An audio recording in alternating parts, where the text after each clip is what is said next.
मुख्यमंत्री देवेंद्र फडणवीस यांनी सरपंच संवाद उपक्रमांतर्गत राज्यामधील सरपंचांसोबत ऑनलाईन संवाद साधला।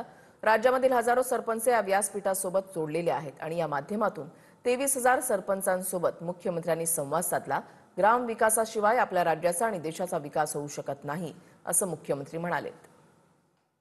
आणि म्हणूनच आपण मागच्या काळामध्ये हा निर्णय घेतला की सरपंचांच्या थेट निवडणुका करायच्या आणि लोकनियुक्त सरपंचांनी त्या गावाला नेतृत्व दिलं पाहिजे।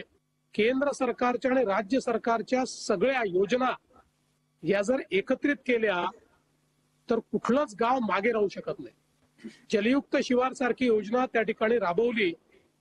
या योजनेने केवळ जलसंधारण साधलं नाही, तर या योजनेने गावात नेतृत्व तयार केलं।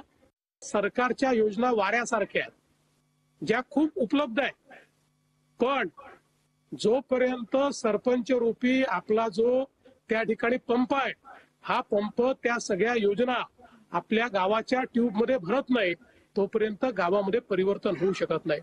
आणि म्हणून आज शिक्षण असेल, आरोग्य असेल, शेती असेल, रोजगार असेल, महिला बाल विकास असेल, वनचं क्षेत्र असेल, अशा प्रत्येक क्षेत्रामध्ये आपण क्रांतिकारी बदल करू शकतो।